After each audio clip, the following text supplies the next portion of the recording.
আমরা গত সোমবার আমরা কিছুটা আলোচনা করার চেষ্টা করেছি। সেখানে আমরা দেখেছি শ্রীল প্রভুপাদ কীভাবে ব্যাখ্যা করেছেন যে ভগবান তিনি গোলকও আছেন, আবার সব জায়গায় আছেন, সব কিছুর মধ্যে আছেন, আবার সব কিছুর বাইরে আছেন। সেটা প্রভুপাদ ফোর্ড কোম্পানির একটা এক্সাম্পল দিয়েছিলেন যে ফোর্ড কোম্পানির মালিক, তার প্রত্যেক গাড়ির মধ্যে লেখা থাকে ফোর্ড। তা আমরা যদি গাড়িটা দেখি আমরা বলি এটা ফোর্ডের গাড়ি। কিন্তু আমি যদি ফোর্ডের সঙ্গে মিলিত হতে চাই, ফোর্ডের সঙ্গে সাক্ষাৎ করতে চাই, তো আমি হয়তো সারা পৃথিবীতে অনেক ফোর্ডের গাড়ি দেখলাম, কিন্তু আমি যদি মনে করি না আমি ফোর্ডের সঙ্গে সাক্ষাৎ করব, তাহলে আমাকে অম্বরীশ প্রভুর সঙ্গে সাক্ষাৎ করতে হবে। তার মানে অম্বরীশ প্রভু যিনি ফোর্ড কোম্পানির একজন কর্ণধার, তো তিনি কিন্তু ওই গাড়িগুলির বাইরে, আবার গাড়িগুলি কিন্তু ওনারই ব্যবস্থাপনায়, ওনারই শক্তিতে, ওনারই বুদ্ধিতে এগুলি পরিচালিত হচ্ছে। তাই ফোর্ড কোম্পানির গাড়িগুলির মধ্যে মিস্টার ফোর্ড উপস্থিত, আবার উপস্থিত নাই। ঠিক তেমনি ভগবান শ্রীকৃষ্ণ তার সৃষ্টির মধ্যে উপস্থিত এবং উপস্থিত নাই। গোলকয়ব নিবসত্ব কিল আত্মভূত, তিনি গোলকে আছেন, আবার গোলকের বাইরে তিনি সমস্ত বস্তুর মধ্যে আছেন, আবার তিনি সমস্ত বস্তুর বাইরে আছেন। তো এই জন্য অনেকে আমাকে আজকে একজন বলছেন যে আপনাদের ভগবান পরস্পর বিরোধী। আর ঈশোপনিষদে এমন কথা বলা হয়েছে, পরস্পর বিরোধী কথাই বলা হয়েছে। তদে জ্যোতি তন্নৈ জ্যোতি তদ্দূরে তদ্দন্তিকে তদন্তরিষ্য সর্বস্ব তদ সর্বস্ব ভাই হত। তদে জ্যোতি তিনি হাঁটেন, তন্নৈ জ্যোতি তিনি হাঁটেন না, তিনি চলেন না। তো যারা ব্রেন কম তারা হঠাৎ করে বলবে কীরকম কথা, চলেন আবার চলেন না, উল্টা হয়ে গেল না, পরস্পর বিরোধী হয়ে গেল। তদে জ্যোতি তন্নৈ জ্যোতি তদ্দূরে তদন্তিকে, তিনি সব থেকে দূরে সবচেয়ে কাছে, একেবারে উল্টো কথা। তদ্দূরে তদ্দন্তিকে তদ অন্তরিষ্য সর্বস্ব, তিনি সব কিছুর ভেতরে, তদু সর্বস্ব বাহ্যত, তিনি সব কিছুর বাইরে। তো এই জন্য অনেক সময় আমাদের সনাতন ধর্মের যে অন্যান্য ধর্মে এর মানে এক সাইড বলা হচ্ছে যে না ভগবান আছেন, কি বলে জান্নাতে আছেন, তাই তিনি সব জায়গায় নাই। তো তাদের এটা বোঝা সহজ, কিন্তু আমাদের এটা বোঝা কঠিন। তিনি গোলকেও আছেন, সব জায়গায় আছেন, ভেতরে আছেন, বাইরে আছেন, পরস্পর বিরোধী বলে মনে হয়। Smaller then the smallest, bigger then the biggest, তিনি বড়র থেকেও বড়, বৃহত্তমের থেকে বৃহত্তর। গ্রামারে কোলাবে না, বৃহত্তমের পরে গ্রামারে আছে positive superlative, positive comparative superlative, এর উপরে তো আর নাই, কিন্তু এটা তো এর উপরে। বৃহত্তমের থেকেও বৃহত্তর, এটা কোনো ডিগ্রিতে পড়ে না। স্মলার দেন দ্য স্মলেস্ট, ক্ষুদ্রতমের থেকেও ক্ষুদ্রতর, ওইটাও কোনো ডিগ্রিতে পড়ে না। তো এই জন্য সনাতন ধর্মের ভগবানকে বোঝা, কৃষ্ণকে উপলব্ধি করা সবচেয়ে কঠিন। তো প্রভুপাদ এটা ব্যাখ্যা করছেন এই কথাটা বোঝাতে যে বাসুদেব সর্বমিতি, বাসুদেব সব জায়গায় আছেন। বাসুদেব কথাটার দুটো অর্থ, একটা কি বাসুদেব সব জায়গায় আছেন, সর্বব্যাপক, অমনি প্রেজেন্ট। আরেকটা অর্থ হচ্ছে তিনি বসুদেবের পুত্র। তো এইটাই আবার প্রভুপাদ তার পরের প্যারাগ্রাফে ব্যাখ্যা করছেন। দেখুন প্রভুপাদ একেবারে মানে এটাকে আমরা বলি কি, যেমন অনেক সময় বলো না চিরুনি তল্লাশির মতো, মানে একেবারে ছেকে তিনি কোনো কিছু বাদ দিচ্ছেন না, যে বাসুদেব সর্বমিতি, বাসুদেব সব জায়গায় আছে, নানাভাবে তিনি সেটা বোঝাচ্ছেন। তো প্রভুপাদ দেখাচ্ছেন যে ভগবান পরমাত্মা রূপে, God is existing in everyone's heart as super soul, মানে পরমাত্মা।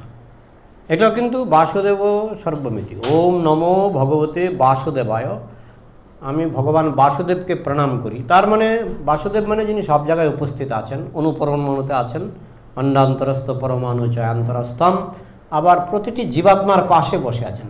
কোথায় সেটা? হৃদয়ে, হার্টে। আত্মাও থাকে হার্টে এবং পরমাত্মা থাকে হার্টে, পাশাপাশি। উপনিষদে বলা হয়েছে দুটো পাখি, একই গাছে দুটো পাখি, একটা পাখি ফল খাচ্ছে, আরেকটা পাখি তাকিয়ে তাকিয়ে দেখছে।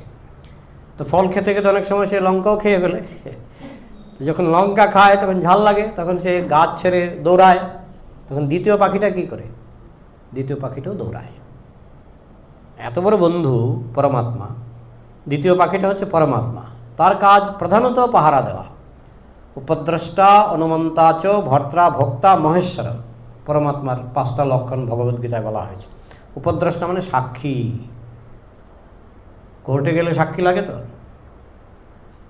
হ্যাঁ, পাপ করলেও সাক্ষী লাগে, পুণ্য করলেও যমরাজার কোর্টে গেলে তো পাপ পুণ্যের বিচার হবে, সাক্ষীকে পরম সাক্ষী হচ্ছেন পরমাত্মা। এছাড়াও সাক্ষী ভাগবতে প্রচুর সাক্ষীর উল্লেখ আছে। হ্যাঁ, সূর্য সাক্ষী, ইন্দ্র সাক্ষী, চন্দ্র সাক্ষী, মানে বাতাস সাক্ষী, হ্যাঁ, প্রচুর সাক্ষী আছে। আমরা যা কিছু করি, পাপ করলেও সাক্ষী আছে, পুণ্য করলেও সাক্ষী আছে। সাক্ষীর অভাব নাই, সব নীরবে রেকর্ড হয়ে যাচ্ছে। অনেক সময় থাকে না হিডেন ক্যামেরা, হিডেন ক্যামেরা অনেকে বুঝতেই পারে না। হ্যাঁ, তো হিডেন ক্যামেরা দিয়ে তার সব কিছু রেকর্ড হয়ে যাচ্ছে। সে যদি কিছু অন্যায় করে সেটাও হিডেন ক্যামেরায় রেকর্ড হয়ে যাচ্ছে। অনেকে বলে চিত্রগুপ্ত, এই যে যমরাজের সেক্রেটারিকে কি বলা হয়? চিত্রগুপ্ত। চিত্র মানে ক্যামেরা, মানে ছবি, চিত্র, গুপ্ত মানে হিডেন। তো হিডেন ক্যামেরা কিন্তু চিত্রগুপ্ত সব জায়গায় লাগিয়ে রেখেছেন। সিসিটিভি সব জায়গায় আজকাল থাকে কম বেশি। তো যাই হোক, ভগবান তিনি সাক্ষী। এটা হলো পরমাত্মার 5টা লক্ষণের মধ্যে একটা লক্ষণ, উপদ্রষ্টা। উপদ্রষ্টা মানে সাক্ষী, দ্রষ্টার উপরে দ্রষ্টা, সাক্ষী উপদ্রষ্টা। অনুমন্তা, অনুমতি প্রদান করেন। সাক্ষী তো দেনই, প্লাস তিনি অনুমতি না দিলে আপনি পাপও করতে পারবেন না, পুণ্য করতে পারবেন না। তো তিনি কখন অনুমতি দেন? মনে করুন একজন একটা গো হত্যা করবে, একটা গরুকে মারবে, ভগবান অনুমতি না দিলে পারবে না। তো তিনি আগে দেখেন, তিনি তো সাক্ষী, যে এই গরুটা পূর্ব জন্মে কি পাপ করেছে। এই গরুটা পূর্ব জন্মে সে মানুষ ছিল, সেখানে সে কিছু গো হত্যা করেছে, ঠিক আছে, অনুমতি, একে হত্যা করা যায়। আর যদি ভগবান অনুমতি না দেন, আপনি চাইলেও হত্যা করতে পারবেন না। অনেক সময় আছে না, খুনিরা পিস্তল টিস্তল নিয়ে আজকে তাকে হত্যা করব, তো গিয়ে বাড়ির সামনে গেল, গিয়ে বলে না উনি তো বাড়িতে নাই, কোথায় গেছে? না বোম্বে গেছে। তো বোম্বে কে পাঠিয়েছে? পরমাত্মা। পরমাত্মা পাঠিয়ে দিয়েছে। পরমাত্মা জানে এই লোকটা আজকে খুন হবার নয়, তাই পরমাত্মা তাকে পাঠিয়ে দিয়েছে বোম্বেতে। এরকম হয় অনেক সময়, মানে হয়তো খুনি প্ল্যান করছে, খুন করবে, কিন্তু তার প্ল্যান সাকসেসফুল হচ্ছে না। হ্যাঁ, এরকম অনেক দেখা যায়, প্ল্যান করছে, সাকসেসফুল হচ্ছে না। তো কেন সাকসেসফুল হচ্ছে না? পরমাত্মার পারমিশন ছাড়া আপনি খুন করতে পারবেন না। খুন করতে গেলেও পরমাত্মার পারমিশন লাগবে, এই জন্য তাকে বলা হয় অনুমন্ত। যে কোনো কাজ করতে গেলে পরমাত্মার পারমিশন লাগবে। পরমাত্মার পারমিশনটা কিভাবে দেন? পরমাত্মার সব কর্মফল জানা আছে, এই লোকটার কি কর্ম। পরমাত্মা যদি মনে করে কর্ম খারাপ, গাড়ি অ্যাক্সিডেন্ট, প্লেন অ্যাক্সিডেন্টের পারমিশন দেবে। আর পরমাত্মা যদি মনে করে কর্ম ভালো, আপনি প্লেনের টিকিট কেটেছেন, প্লেনের টিকিট ক্যান্সেল হয়ে যাবে, কোনো কারণে প্লেনের টিকিট ক্যান্সেল হয়ে যাবে। আপনি হয়তো দুঃখ করছেন, কি মানে দুঃখ, আমার এতগুলি টাকা নষ্ট হলো, বা আমার প্লেনের টিকিটটা ক্যান্সেল হয়ে গেল। পরে শুনলেন ওই প্লেনটা অ্যাক্সিডেন্ট হয়েছে, শুনে তখন আবার খুশি হবেন যে আমার কয়েক হাজার টাকা গেছে, তো কী হয়েছে, আমি তো এই প্লেনে থাকলে তো আমার জীবনটাই যেত। তো এইভাবে ভগবান পরমাত্মা রূপে তিনি কিন্তু, যেহেতু তিনি সাক্ষী, তার পক্ষে অনুমতি দেওয়াটাও সহজ। তিনি আমাদের কর্মের সাক্ষী, তাই তার পক্ষে অনুমতি দেওয়াটাও সহজ। তাহলে উপদ্রষ্টা অনুমন্তা আছে। ভর্তা মানে তিনি ভরণ পোষণ করেন, তিনি সব কিছু খাদ্য ইত্যাদি উৎপাদন করছেন বলেই, অন্ন বস্ত্র বাসস্থান দিচ্ছেন বলেই আমরা পাচ্ছি। নাহলে কোটি কোটি মানুষের কি অবস্থাটা হতো তিনি যদি ধান চাল এইসব সৃষ্টি না করতেন। হ্যাঁ, বৈজ্ঞানিকরা তো অহংকার করে আমরা এরোপ্লেন বানিয়েছি, আমরা গাড়ি বানিয়েছি, মোবাইল বানিয়েছি, কম্পিউটার বানিয়েছি। আচ্ছা, ধানটা এটাকে আইনস্টাইন বানিয়েছে না নিউটন বানিয়েছে? ধান, হ্যাঁ, গম আইনস্টাইনের তৈরি না কি? কত কত সায়েন্টিস্ট আছে, কোন সায়েন্টিস্ট গম তৈরি করেছে যদি প্রশ্ন করা হয়? পরম সায়েন্টিস্ট ভগবান। তাহলে তিনি ভর্তা, তিনি ভরণ পোষণ করেন, ভর্তা। এবং তিনি ভরণ পোষণের গাইডলাইনও আমাদের কৃষ্ণরূপে, তিনি গো পালন করে, এবং বলরাম হলধর মানে চাষবাসের, বলরাম হলো চাষবাসের মানে শিক্ষা দিচ্ছেন মানুষকে, তার কাঁধে হল। আর কৃষ্ণ দিচ্ছেন গো পালনের, মানে ইকোনমিক প্রবলেম এখানেই শেষ। গো পালন করো, চাষবাস করো, ইকোনমিক প্রবলেম শেষ। আলটিমেটলি পয়সা রোজগার করলেও আপনাকে বাজারে যেতে হবে, চাল কিনতে হবে, আটা কিনতে হবে, মানে আপনি যতই ধনী লোক হন না কেন ওইখানে যেতেই হবে, চাল কেনার জন্য যেতেই হবে, ধান কেনার জন্য যেতেই হবে। এগুলো তো আসছে ভগবানের দেওয়া, হ্যাঁ, এগুলি আইনস্টাইন নিউটন দেননি। তাহলে ভর্তা, ভগবান হলেন ভর্তা, তাহলে উপদ্রষ্টা অনুমন্তাচ ভর্তা, ভোক্তা, তিনি আবার ভোগ করেন। তবে আমাদের মতো এই নিকৃষ্ট জিনিস তিনি ভোগ করেন না, তিনি শুধু প্রেমরস আস্বাদন করেন। হ্যাঁ, এবং তিনি সেই জন্যই তিনি জীবাত্মার পেছনে পেছনে দৌড়াচ্ছেন। জীবাত্মা এক দেহ থেকে আরেক দেহে যায়, পরমাত্মা এক দেহ থেকে আরেক দেহে তার সঙ্গে সঙ্গে যায়, যে কবে তার প্রেম আমি পাব। সেই হিসাবে কিন্তু ভোক্তা ভগবান। তিনি অন্যান্য এই সমস্ত চাল ডাল, ঠিক আছে, এসব নিয়ে তিনি লালায়িত নন। তিনি লালায়িত আমাদের প্রেম নিয়ে, যে কখন এরা আমার অংশ, এরা কখন আমাকে প্রেম দেবে, সেই অপেক্ষায় তিনি কিন্তু দৌড়াচ্ছেন। হ্যাঁ, তো তাই সেই হিসাবে তাকে বলা হয় এই যে 5 রকমের প্রেমরস, 5 রকমের প্রেমরস, শান্ত, দাস্য, সখ্য, বাৎসল্য, মাধুর্য। এছাড়াও আরও আছে 7খানা গৌণ রস। তিনি শুধু সেই রসের ভোক্তা।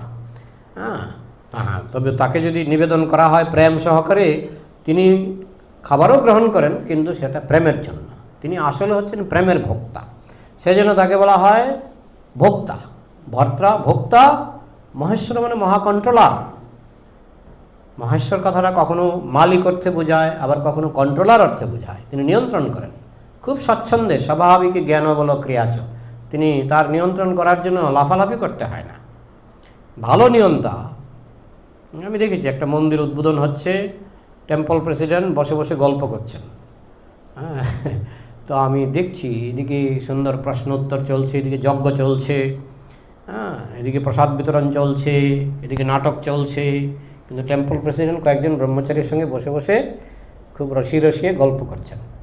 এটা কিসের লক্ষণ জানেন? এটা ভালো পরিচালকের লক্ষণ।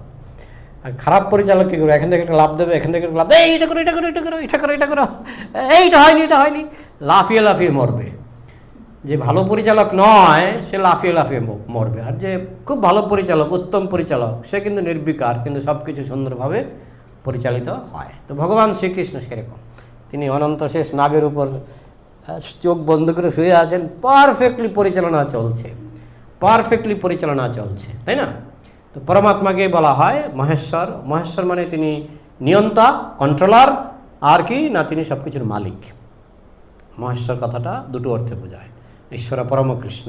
হ্যাঁ, তো ঈশ্বর মানে কন্ট্রোলার এবং মালিক। হ্যাঁ, এই অর্থে অ্যাকচুয়ালি ঈশ্বর মানে কন্ট্রোলার। তো মহা ঈশ্বর, পরমাত্মা হচ্ছে মহেশ্বর, মহা ঈশ্বর, তার মানে তিনি পরম কন্ট্রোলার, পরম নিয়ন্তা। এই হচ্ছে 5খানা পরমাত্মার 5খানা লক্ষণ। তিনি সর্বব্যাপক, বিশেষ করে তিনি প্রতিটি জীবাত্মার মানে হৃদয়ে, জীবাত্মার পাশে বসে আছেন। চতুর্ভুজ, শঙ্খ চক্র গদা পদ্ম নিয়েই বসে আছেন। তাহলে আমাদের এই হার্টের মধ্যে একটা শঙ্খ ঢুকবে, একটা গদা ঢুকবে, এটা কি সম্ভব? কিন্তু যেহেতু সেটা চিন্ময় স্তরের ব্যাপার, চিন্ময় স্তরে সম্ভব। চিন্ময় স্তরে যেমন কৃষ্ণের মুখের মধ্যে মা যশোদা ব্রহ্মাণ্ড দেখে ফেললেন। হ্যাঁ, তো একটা মুখ, বাচ্চার মুখ, কিন্তু তার ভিতরে ব্রহ্মাণ্ড দেখে ফেললেন। এটা জিওমেট্রিতে মিথ্যা, জিওমেট্রি জ্যামিতি অনুসারে মিথ্যা। একটা ছোট্ট মুখের ভিতরে অনন্ত কোটি ব্রহ্মাণ্ড মা যশোদা দেখেছিলেন, জ্যামিতি অনুসারে সম্ভব নয়, কিন্তু চিন্ময় স্তরে সম্ভব। ঠিক সেরকম আমাদের হৃদয়ের মধ্যে শঙ্খচক্র গদা পদ্ম নিয়ে চতুর্ভুজ পরমাত্মা তিনি বসে আছেন, কাপড় চোপড় পরা। তাহলে সেই কাপড়গুলিও কি চিন্ময়।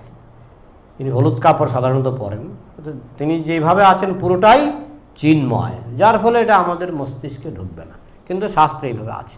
তো তিনি কেন আছেন, শিল প্রভুপাদ একটি খুব সুন্দর দৃষ্টান্ত দিয়ে বুঝিয়েছেন যে অনেক সময় গার্জিয়ান কি করে, পরমাত্মা আমাদের গার্জিয়ান, অনেক সময় গার্জিয়ান কি করে বাচ্চা কাচ্চা নিয়ে নদীর কিনারে যায়, তো ঘুরতে যায়। তো নদীর কিনারে বাচ্চা কাচ্চাগুলি কি করে, তারা নদীর কিনারে গিয়ে বালির ঘর বানায়। আমরা ছোটোবেলায় করেছি, ওই পা ঢুকিয়ে দিয়ে পার উপরে বালি চাপা দেওয়া হয়, হয়তো আপনাদের অনেকে করেছেন। হ্যাঁ, বিশেষ করে যাদের বাড়ির পাশে নদী টদি আছে, হ্যাঁ, পাটা মাটির ভিতরে ঢুকিয়ে উপরে কিছু বালি দিয়ে চেপে চেপে পাটাকে আস্তে করে সরিয়ে আনা হয়, এটা বালির ঘর।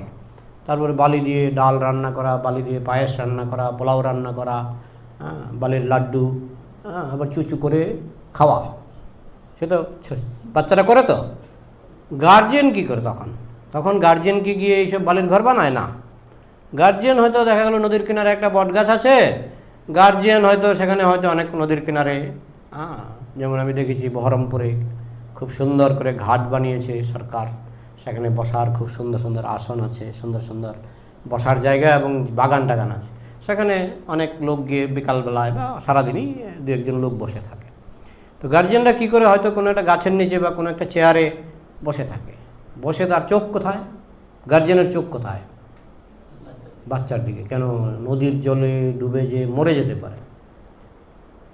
তো পরমাত্মার কাজটা হলো চোখ রাখা, সে যেন মহাবিপদের সামনে না পড়ে।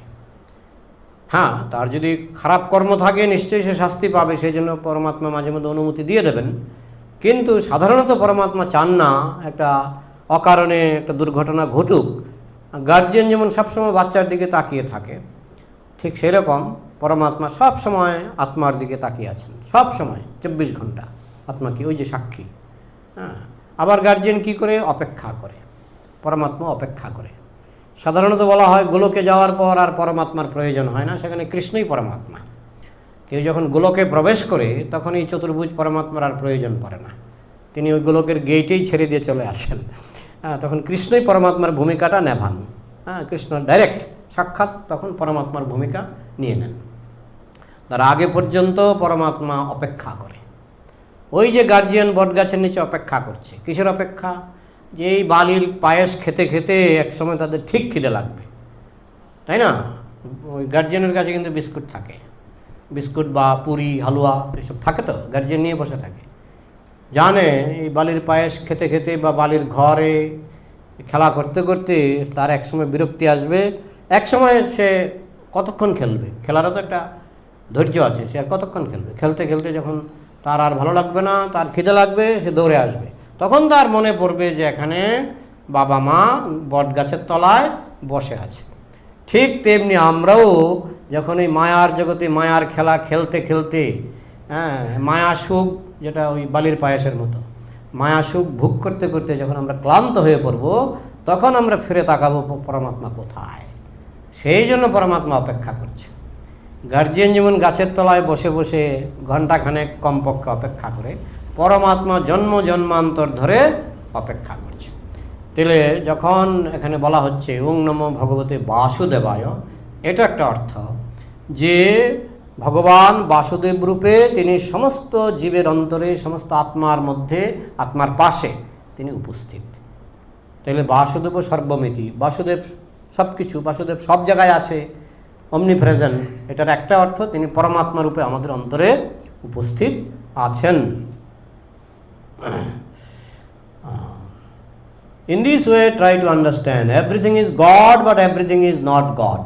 সব কিছুই ভগবান, সব কিছু ভগবান নয়।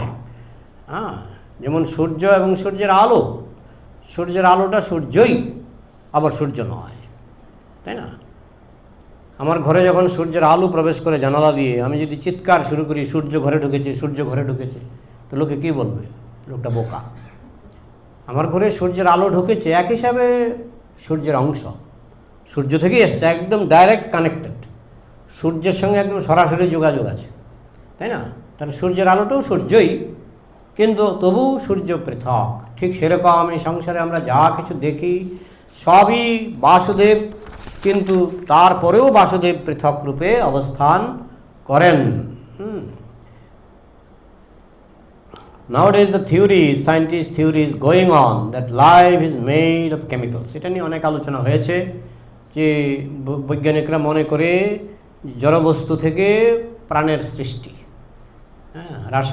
রাসায়নিক দ্রব্য ক্রিয়া প্রতিক্রিয়ার ফলে, আমি একটা পাঠে বোধহয় অনেকগুলি থিওরি বলছিলাম যে কিভাবে বৈজ্ঞানিকরা তারা দেখাতে চান। কেউ বলছেন পরমাণু থেকে সব কিছুর সৃষ্টি, কেউ বলছেন রাসায়নিক দ্রব্য থেকে সব কিছুর সৃষ্টি, big bang, black hole, chance theory, বহু রকমের থিওরি আছে। কিন্তু প্রত্যেকটি থিওরি একটাই কথা, যে সৃষ্টির মূল হচ্ছে জড়, জড়, চেতন নয়, জড়।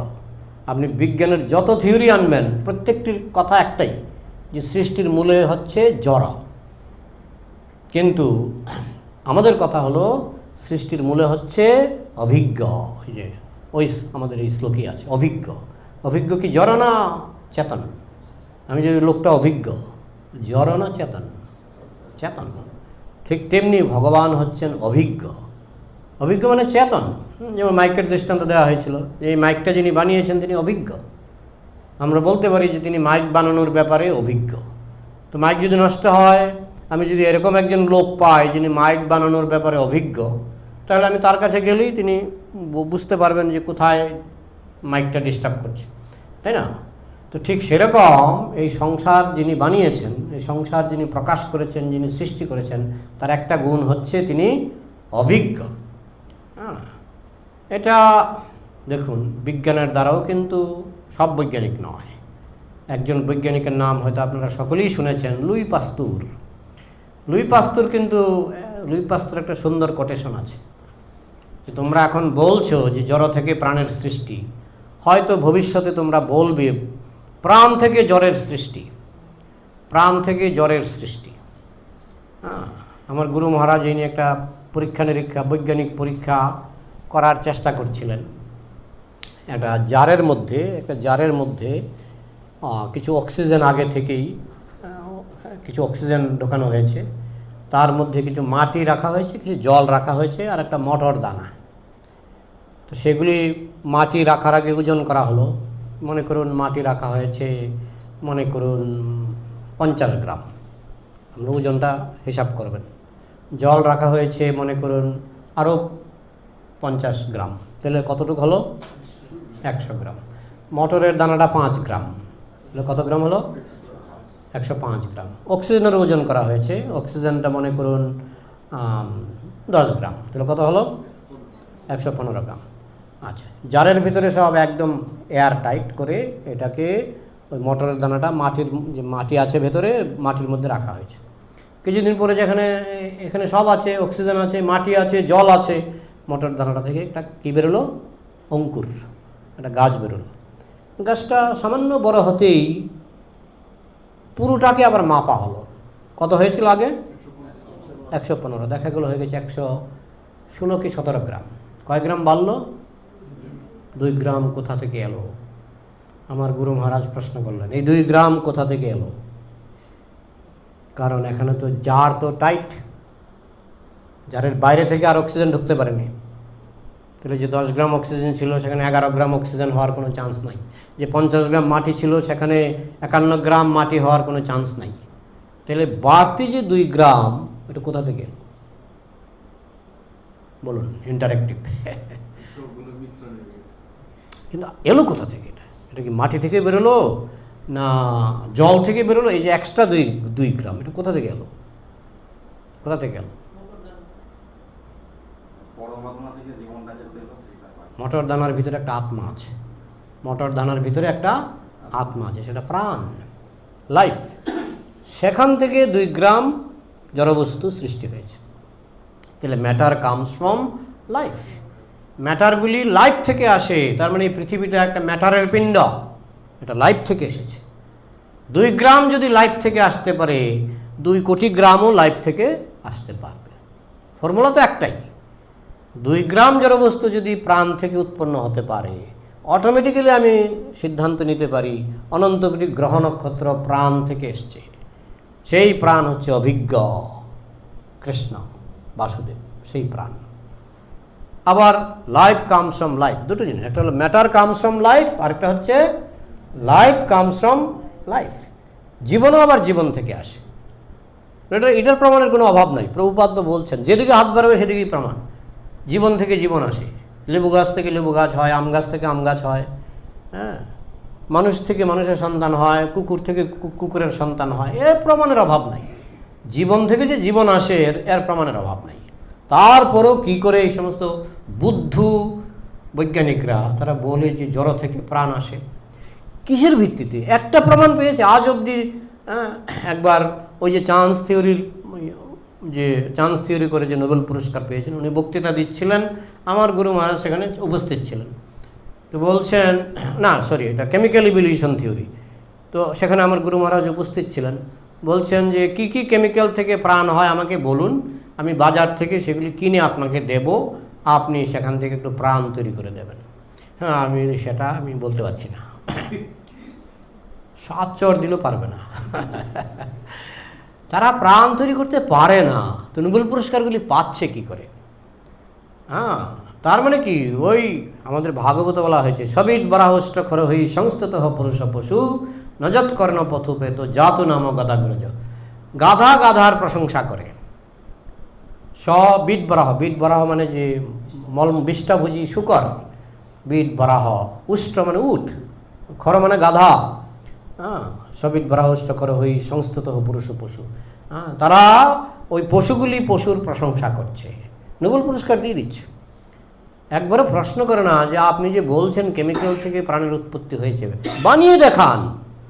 সেটা বলতে পারবো না, সেটা পারবো না, পারে না। এই হচ্ছে বর্তমান বিজ্ঞান। বিজ্ঞানের নামে মানুষ অজ্ঞান, তাই না? সত্যিকারে তো ওদের এইসব যদি চ্যালেঞ্জ করা হয়, তারা নিজেরা নাস্তিক বলে এগুলি তারা এড়িয়ে যায়। কিন্তু আমরা জানি অভিজ্ঞ ভগবান বাসুদেব, তিনি অভিজ্ঞ। তার থেকে সমস্ত গ্রহ নক্ষত্র, সমস্ত ব্রহ্মাণ্ড তার থেকে সৃষ্টি হয়েছে। অভিজ্ঞ, সারাট, এবং তিনি স্বাধীন। অর্থাৎ আমরা কেউ স্বাধীন নই, কোনো ব্যাপারেই স্বাধীন নই। আমাদের জন্মের ব্যাপারে আপনার বাবা আছে, আমার বাবা আছে, তাই না? আমার বাবার বাবা আছে, বাবার বাবার বাবার বাবা আছে। খুঁজতে খুঁজতে খুঁজতে খুঁজতে যান, সকলেই জন্মের ব্যাপারে আমরা নির্ভরশীল। কিন্তু বলা হচ্ছে সরাট। সরাট মানে তিনি কারো উপর নির্ভরশীল নন, মানে তার বাবা নাই, সে জায়গাটা তার বাবা নাই। এটা তো বিধর্মীরা মানতেই চায় না। আপনারা বলেন নন্দ মহারাজ তার বাবা, যশোদা তার মা, আপনারা বলেন বসুদেব তার বাবা, দেবকী তার মা, আবার বলছেন তার বাবা নাই। আবার কৃষ্ণ নিজেও বলছেন অজপি, অজপি মানে আমার জন্ম নাই। আবার আপনারা জন্মাষ্টমী পালন করেন, তাহলে সনাতন ধর্ম মানুষ বুঝবে কি করে? প্রতি বছর জন্মাষ্টমী হয়, অষ্টমী তিথিতে কৃষ্ণের জন্ম। আবার কৃষ্ণ বলছেন অজপি, আমার জন্ম নাই। এখানে বলা হচ্ছে সরাট, আমি স্বতন্ত্র, আমি স্বাধীন। তার মানে জন্মের ব্যাপারেও আমি কারো উপর নির্ভরশীল নই। তাহলে তার জন্মাষ্টমী কি করে হয়? হ্যাঁ, তো সেটা এই জন্যই তো লীলা শব্দটা সংস্কৃতে বলা হয় লীলা। আর লীলা যদি তারা না বুঝে, বেশিরভাগ মানুষই কেন তিনি লীলা করতে আসবেন? আরে ভগবান সর্বশক্তিমান, তিনি কি কাজ ছাড়া থাকতে পারবেন নাকি? একটা দুর্বল মানুষ সারাদিন পরে ঘুমাতে পারে, তাই না? কিন্তু যিনি শক্তিশালী, তিনি কি কাজ ছাড়া থাকতে পারেন? একটা শক্তিশালী মানুষ, স্বাস্থ্য ভালো। হ্যাঁ, যেমন বাচ্চাগুলো তো লাফায় কেন বলুন তো? বাচ্চাগুলো তো লাফায় কেন? তাদের ভিতরে একটা বাচ্চা যদি 80 বছর বাঁচে, মানে ভবিষ্যতে 80 বছরের শক্তি শিশুকালে সে প্রকাশ করতে চায়। একটা বাচ্চা 80 বছর বাঁচবে, তার শক্তিটা সে দেখাতে চায়। এই শৈশবেই সে লাফালাফি করে, সে এখানে ধরে, গার্জিয়ানরা বাচ্চা নিয়ে বিরক্ত হয়ে যায়, তাই না? কেন? তার মধ্যে যে প্রাণচঞ্চলতা, হ্যাঁ, এটা হচ্ছে শক্তির লক্ষণ। আর ভগবান সর্বশক্তিমান, তিনি কিছু করবেন না, হয় নাকি? তাই না? ভগবান সর্বশক্তিমান। একটা ছাগলের বাচ্চা যখন জন্মায়, সে খুব লাফায়। গরুর বাচ্চা আমি দেখেছি, জন্মের 1 মাস খুব লাফায়। কেন লাফায়? না, তখন তার মধ্যে একটা প্রাণচঞ্চলতা তার মধ্যে থাকে। সে মনে করে আমি একটা ভালো দেহ পেয়েছি, আমি খুব, তাই না? সে তো প্রথম দিকে মনে করে খুব ভালো দেহ পেয়েছি, খুব ভালো ফ্যাসিলিটি পেয়েছি, সে খুব লাফায়। তো এটা তার প্রাণচঞ্চলতার প্রকাশ। যেখানে প্রাণ থাকবে, যেখানে শক্তি থাকবে, সেখানে কর্ম থাকবেই, ক্রিয়া থাকবেই। ক্রিয়াসু যস্তশ্চরণারবিন্দয়োর আবিষ্ট চেতা ন ভবায় কল্পতে। হ্যাঁ, ভগবানের ক্রিয়া বলছে, আপনার যে চরণের ক্রিয়া, ক্রিয়াসু যস্তশ্চরণারবিন্দয়োর, আপনার যে চরণারবিন্দ, তার যে ক্রিয়া, ক্রিয়াসু যস্তশ্চরণারবিন্দ আবিষ্ট চেতা ন ভবায় কল্পতে। যে সমস্ত ভক্তরা আপনার চরণের ক্রিয়া নিয়ে চিন্তা করে, তাদের আর পুনর্জন্ম হয় না। তার মানে ভগবানের চরণের যে পাওয়ার, আমরা অনেক সময় রেগে গেলে বলি আমার ঠ্যাঙের সঙ্গে পারবি না, তার মানে বলি তো, অনেক সময় বলে না অনেকে, তো সেটা যদি বলার অধিকার থাকে কৃষ্ণের আছে। ক্রিয়াসু যস্ত চরণারবিন্দের, আপনার চরণের যে ক্রিয়া, চরণের যে পাওয়ার, সেটা যারা চিন্তা করে ভক্তরা, তাদের আর পুনর্জন্ম হয় না। তো ভগবানের চরণের ক্রিয়া কেন, এত ক্রিয়া কেন? কেন তিনি সর্বশক্তিমান। আর লোকে বলে না তিনি কিছু করেন না। ভগবান সর্বশক্তিমান বলেই তিনি ক্রিয়া ছাড়া থাকতে পারেন না, সবসময় ক্রিয়া করেন। রামচন্দ্র রূপে ক্রিয়া করছেন, যেটাকে আমরা বলছি লীলা, রামলীলা। চৈতন্য মহাপ্রভু রূপে ক্রিয়া করছেন, যেটাকে আমরা বলছি চৈতন্য লীলা। কৃষ্ণ রূপে ক্রিয়া করছেন, যেটাকে আমরা বলছি কৃষ্ণ লীলা। এখন মুশকিল হচ্ছে কি, ভগবান যখন রামচন্দ্র রূপে লীলা করেন, তিনি খুব ভদ্রলোক, এক বিবাহ ছাড়া করেননি, কোনো নারীর দিকে তাকাননি। মহাপ্রভু যখন লীলা করছেন, ওর কোনো নারী যদি এই দিক দিয়ে যায়, মহাপ্রভু এই দিক দিয়ে, মানে তার যৌবনেও মহাপ্রভু যখন কোথাও যেতেন, রাস্তা দিয়ে দেখছেন কোনো মহিলা আসছে, মহাপ্রভু 50 হাত দূরে চলে যেতেন, মানে ধারে কাছে নেই। তো মহাপ্রভু রূপে তিনি খুব সুন্দর, যেটা মানুষের মনোপুত লীলা তিনি করেছেন।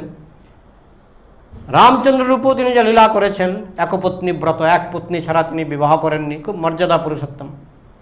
মুশকিলটা হয়ে গেছে কৃষ্ণকে নিয়ে। কৃষ্ণ এসে বস্ত্রহরণ করলেন, কৃষ্ণ এসে রাস নাচ করলেন, পরকীয়া করলেন। এইখানেই সবাই আটকে যাচ্ছে, তারা লেভেলটাই বুঝতে পারছে না যে তিনি হচ্ছেন লীলা পুরুষোত্তম, নামই হচ্ছে একজন মর্যাদা পুরুষোত্তম, একজন প্রেম পুরুষোত্তম, আরেকজন লীলা পুরুষোত্তম। চৈতন্য মহাপ্রভু হচ্ছেন প্রেম পুরুষোত্তম। তিনি শুদ্ধ প্রেম, শুদ্ধ ভক্তের আচরণ শিক্ষা দিয়েছেন, যে ভক্ত হিসেবে মানুষের কি কর্তব্য সেটা চৈতন্য মহাপ্রভু শিক্ষা দিয়েছেন। প্রেম পুরুষোত্তম, মর্যাদা পুরুষোত্তম, মর্যাদা, প্রেস্টিজ, এগুলি রামচন্দ্র শিক্ষা দিয়েছেন।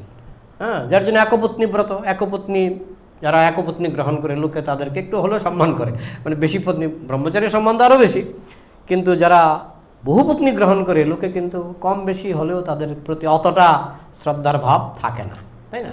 তো রামচন্দ্র মর্যাদা স্থাপন করছেন, তিনি একপত্নী ব্রত, এবং পত্নীকে রক্ষা করার জন্য তিনি একেবারে লঙ্কা ধ্বংস করে দিয়েছেন। যাই হোক, তো রামচন্দ্র এক ধরনের লীলা করেছেন, যেটা মানুষের ব্রেনে ঢুকে যায়। মহাপ্রভুর লীলাও মানুষের ব্রেনে ঢুকে যায় কম বেশি, সবই অচিন্ত, কিন্তু মানুষের যে নৈতিকতা, মরালিটি, এগুলি মহাপ্রভুর লীলাও মানুষের মরালিটির সঙ্গে কিছুটা মিলে। রামচন্দ্র লীলা তো মরালিটি মিলে না কৃষ্ণের লীলার মধ্যে, কারণ কৃষ্ণ এসছেন সেই উদ্দেশ্যে, তিনি ওই পারপাস নিয়ে এসছেন, লীলা পুরুষোত্তম, যে আমার সব কিছুই পবিত্র। ইংরেজিতে বলে god is all good. God is all good মানে কি? গড ইজ অল গুড মানে তিনি যা করবেন তাই পবিত্র। তাহলে পরকীয়া, তোমার জানা মতো যে পরকীয়া, সেটা কৃষ্ণের পরকীয়া নয়। মানুষের জানা মতো যে পরকীয়া, সেটা কৃষ্ণের পরকীয়া নয়। মানুষের জানা মতো যে বস্ত্রহরণ, সেটা কৃষ্ণের বস্ত্রহরণ নয়। মানুষের জানা মতো যে অনেকের সঙ্গে নাচানাচি, অনেক মহিলার সঙ্গে নাচানাচি, সেটা কৃষ্ণের রাসনাচ নয়। এবং রাসনাচের সময় কৃষ্ণ যতজন গোপী, লক্ষ লক্ষ গোপী, লক্ষ লক্ষ কৃষ্ণ, তাই তো? বস্ত্রহরণ, কৃষ্ণকে কি অ্যারেস্ট করতে এসেছিল? তার নামে কোনো বিচার হয়েছিল যে এই ছেলেটা বস্ত্রহরণ করেছে? কোনো বিচার হয়েছিল? তাকে জেলে যেতে হয়েছিল? আধুনিক যুগে কেউ এই ক্ষমতা দেখাতে পারবে? আধুনিক যুগের কোনো মানুষ এই ক্ষমতা দেখাতে পারবে? সঙ্গে সঙ্গে পাড়া প্রতিবেশী এসে একেবারে পিটিয়ে শেষ করে দেবে, তাই না? তাকে তো জেলে যেতে হবেই, পুলিশ অ্যারেস্ট করবে, পাড়া প্রতিবেশীর মার খাবে, তাই না? আর আমরা বলি গোপী জনবস্ত্রহারী, তাই না? দ্বারকাতে পূজা হয়, রণছোর মানে যুদ্ধ থেকে পালিয়ে গেছেন, জরাসন্ধের যুদ্ধ থেকে পালিয়ে গেছেন, রণছোর। তুমি পালালেও পবিত্র, থাকলেও পবিত্র, তুমি বস্ত্র হরণ করলেও পবিত্র, বস্ত্র দান করলেও পবিত্র। কাকে বস্ত্র দান করেছিলেন? দ্রৌপদী। সেটা কিন্তু ওরা বলেই না, যারা কৃষ্ণ নিন্দক, কৃষ্ণ বিদ্বেষী, সেটা তারা বলেই না, ভুলেই গেছে যে যিনি বস্ত্র হরণ করেছেন তিনি আবার বস্ত্র দানও করেছেন। ও বস্ত্র দানের কথা কেউ বলে না, বস্ত্র হরণ কেন করলেন? আরে ভগবান পরম পবিত্র, আর এই সমস্ত লীলাগুলি রক্ত মাংসের লীলা নয়, এগুলি চিন্ময় স্তরের ব্যাপার। প্রমাণ হলো এখনো কোটি কোটি মানুষ কৃষ্ণ ভক্ত, এখনো কোটি কোটি মানুষ কৃষ্ণ পূজা করে। এটা হচ্ছে প্রমাণ। এটা কোনো সাধারণ ব্যাপার নয়। নিঃসন্দেহে সাধারণ ব্যাপার হলে একজনও কৃষ্ণ ভক্ত সংসারে থাকতো না। যদি এটা সাধারণ ব্যাপার হতো, নিঃসন্দেহে একজন কৃষ্ণ ভক্ত হতো না। কিন্তু যেহেতু এটা চিন্ময় ব্যাপার, তাই কোটি কোটি, একজন নয়, কোটি কোটি কোটি কোটি কৃষ্ণ ভক্ত পৃথিবীতে আছে। এখন সংখ্যা একটু কমেছে কলিযুগে, কারণ মানুষের ব্রেনটাও কমে গেছে। কারণ মানুষের ব্রেন কুয়া দিয়ে বিচার করে আটলান্টিক মহাসাগর বুঝতে পারে না। হ্যাঁ, শুকর মনে করে ড্রেনের জল আর মানুষ যে জল খায় সব সমান, তাই না? তো এই জন্য মানুষের ব্রেন এখন শুকরের লেভেলে নেমে গেছে। তো যার ফলে চিন্ময় স্তর বলে একটা স্তর আছে, এটা মানুষ আর বুঝতে পারে না। আর কৃষ্ণ ইচ্ছা করেই, অনেকে বলে যে কৃষ্ণ তো এই লীলাগুলি না করলেও পারতো না, এই লীলাগুলির দরকার ছিল। গড ইজ অল গুড, এটা বোঝাতে এই লীলাগুলির দরকার ছিল। এর মধ্যে যারা বুদ্ধিমান তারা থাকবে, যারা পাতনা বোঝেন তো? পাতনা গ্রামেগঞ্জে, আমার বাড়িতে চাষবাস ছিল। হ্যাঁ, আমরা দেখতাম যখন ধান আসতো, প্রতি 3 মাস পর পর ধান আসতো। যখন ধান আসতো, ওই ধানগুলিকে প্রথমে গরু, আমাদের প্রায় 12টা গরু ছিল, ওই গরু ঘুরে ঘুরে ঘুরে ঘুরে একসঙ্গে বাঁধা থাকতো গরুগুলি। মাঝখানে একটা মেধি, বলে না গৃহমেধি, মাঝখানে একটা মেধির চারপাশে গরুগুলি ঘুরত। ঘোরার পরে ধানগুলি বেরিয়ে যেত, আলাদা হয়ে যেত। সেই ধানগুলিকে আবার একটা পাত্রে, মানে বাঁশের একটা কোলার মতো, এটা করে এরকম করে ঘুরিয়ে দেওয়া হতো। এখনকার মতো মেশিন ছিল না, এখন তো সব মেশিনে হয়। এরকম করে উঠানে উঠোনে ঘুরিয়ে দেওয়া হতো। তারপরে কোলা দিয়ে কী করা হতো, যে ধানগুলির ভিতরে চাল নাই, কিছু কিছু ধান আছে, আমরা বলি, আমাদের দেশে বলে চিটা ধান, আর এখানে বলে পাতনা। হ্যাঁ, বিভিন্ন জায়গায় বিভিন্ন নাম, কিন্তু কৃষ্ণদাস কবিরাজ গোস্বামী বলছেন পাতনা মানে যে ধানের ভিতরে চাল থাকে না, সেগুলিকে বলে পাতনা। এখন কৃষ্ণ এই পাতনাগুলিকে উড়াতে চাইছেন। কৃষ্ণ চাইছেন এই পাতনাগুলিকে উড়াতে। হ্যাঁ, পাতনা কী করে উড়াবেন? আমি যদি রামচন্দ্রের মতো একপত্নী ব্রত গ্রহণ করি, পাতনা উড়বে না। আমি যদি চৈতন্য মহাপ্রভুর মতো একেবারে বৈরাগ্য প্রধান হয়ে থাকি, পাতনা উড়বে না। পাতনা উড়াতে গেলে আমার এমন কিছু লীলা করতে হবে যে পাতনা যেন শুনেই পালায়। তিনি বস্ত্রহরণ করলেন, গোপীদের সঙ্গে রাস নাচ করলেন। তাও দেখুন, লক্ষ লক্ষ গোপীর সঙ্গে লক্ষ লক্ষ কৃষ্ণ, সেদিকে নজর নাই। তিনি যে লক্ষ লক্ষ কৃষ্ণ হয়ে গেছেন, সেদিকে নজর নাই। তিনি যে পরস্ত্রীর সঙ্গে নাচানাচি করেছেন, সেটাই, যদিও তারা পরস্ত্রী নয়, সকলেই কৃষ্ণের অন্তরঙ্গা শক্তি। কিন্তু লীলাটা করেছেন এমনভাবে যেন পরস্ত্রী মনে হচ্ছে। তো এগুলি কেন করলেন কৃষ্ণ? বস্ত্রহরণ, পরকীয়া, এগুলি কেন করলেন? ওই পাতনা উড়াবার জন্য। পাতনা কোলা দিয়ে যখন চিটা ধান সব উড়িয়ে দেওয়া হয়, তো কৃষ্ণ দেখলেন এটি একটা উপায়। এছাড়া পাতনা উড়াবার রামচন্দ্রের পদ্ধতিতে, মহাপ্রভুর পদ্ধতিতে পাতনা উড়বে না। তাই কৃষ্ণ তিনি এমন কিছু লীলা করলেন, একমাত্র ভগবানই করতে পারে। যেহেতু তিনি পরম পবিত্র। বলা হচ্ছে যে গোপীরা কৃষ্ণের সঙ্গে নেচেছিলেন, তারাও কৃষ্ণের স্পর্শে পবিত্র হয়ে গেছিলেন। যে গোপীদের বস্ত্রহরণ করা হয়েছিল, তারাও কৃষ্ণ দর্শনে পবিত্র হয়ে গেছিলেন। তো এইভাবে যেমন সূর্যের সংস্পর্শে মলমূত্র পবিত্র হয়ে যায়, ঠিক সেরকম যে কেউ কৃষ্ণের সঙ্গে যেভাবে যাবে, বলছে কেউ ভয়ে যাচ্ছে কৃষ্ণের সঙ্গে, কেউ যাচ্ছে কামে, কিন্তু যেভাবেই যান না কেন, কৃষ্ণের কাছে গেলেই আপনি পবিত্র হয়ে যাবেন। কারণ কৃষ্ণ পরম পবিত্র। সেটা প্রমাণ করার জন্যই লীলা পুরুষোত্তম শ্রীকৃষ্ণ তিনি কিছু কিছু লীলা করেছেন, যেগুলি একমাত্র যেই জন কৃষ্ণ ভজে সে বড় চতুর। একমাত্র চতুর ব্যক্তিরাই বুঝতে পারবে যে উনি লক্ষ লক্ষ কৃষ্ণ হয়ে গেলেন। নিশ্চয়ই এটা কোনো সাধারণ পরকীয়া নয়, সাধারণ নাচ গান নয়, ওইদিকে তার নজর পড়ে যাবে। এই জন্য আমাদের গানে বলা হয়, যশোদা কে আছে, গোপীজন বল্লভ গিরিবরধারী, এক পাশাপাশি। কিন্তু গোপীজন বল্লভ মানে গোপীদের প্রেমিক, মানে আমিও গোপীদের প্রেমিক হব। গিরিবরধারী, গিরিবরধারী। তুমি আগে গিরিটা ধারণ করো, তুমি আগে ধারণ করে দেখাও তোমার পাওয়ার কতটুকু। আমাদের শ্রীমৎ ভক্তি পুরুষোত্তম মহারাজ বলেন যে টেবিলধারী, তুমি টেবিল ধারণ করে দেখাও। টেবিল ধারণ করতে পারছো না, আবার গোপীজন বল্লভ হওয়ার চেষ্টা করছো। তো এইভাবে কৃষ্ণ লীলা তারাই বুঝতে পারবে যারা ওই দিকটা দেখতে পাবে। কৃষ্ণ সর্বশক্তিমান, কৃষ্ণ পরম পবিত্র, তিনি যা করবেন তাই পবিত্র, যা করবেন তাই পবিত্র। আসলে এই যে পরকীয়া বলো না, যে বলো, এগুলি কৃষ্ণের তো পরস্ত্রী নেই তো। সেটা আমি আরেকটা আলোচনায় বলেছিলাম যে পাদ্রির গল্প, পাদ্রি যে ওনার স্ত্রীকে নিয়ে এসেছিলেন। বরং আমরা যাদের সঙ্গে বিবাহ করি তারা আসলে কৃষ্ণের স্ত্রী, কারণ সবই তো কৃষ্ণের, কৃষ্ণ তো মালিক, পরম মালিক। সুতরাং কৃষ্ণের কাছে পরস্ত্রী নেই, কিন্তু তিনি একটা ভাব সৃষ্টি করেছেন, একটা ভাব। সেই ভাবটা কেন না চিৎ জগতে সেটাকে বলা হয় পরম পবিত্র ভাব। বলা হচ্ছে চিৎ জগতে যেটা সবচেয়ে উপরে, জড়জগতে সেটা সবচেয়ে নিচে। যেমন একটা নদীর কিনারে বা পুকুরের কিনারে যে গাছ থাকে, গাছের সবচেয়ে উপরে যে পাতাটা বা যে আমটা আছে সেটা পুকুরের জলে দেখাবে সবচেয়ে নিচে। ঠিক সেরকম চিৎ জগতে সবচেয়ে উপরে হচ্ছে পরকীয়া, সবচেয়ে পবিত্র, সবচেয়ে নির্মল, সেটা হচ্ছে পরকীয়া। আর জড়জগতে সেটা হচ্ছে সবচেয়ে জঘন্য। তো এইভাবে যাই হোক, কৃষ্ণ যেহেতু লীলা পুরুষোত্তম, তিনি কিছু লীলা করে রেখেছেন। তিনি আবার মাঝে মধ্যে তিনি যেমন দ্রৌপদীকে বস্ত্র দান করেছেন, অসুরকে বিনাশ করেছেন, ভালো ভালো, মানে যেগুলি মানুষের ব্রেনে সহজে ঢুকে যাবে।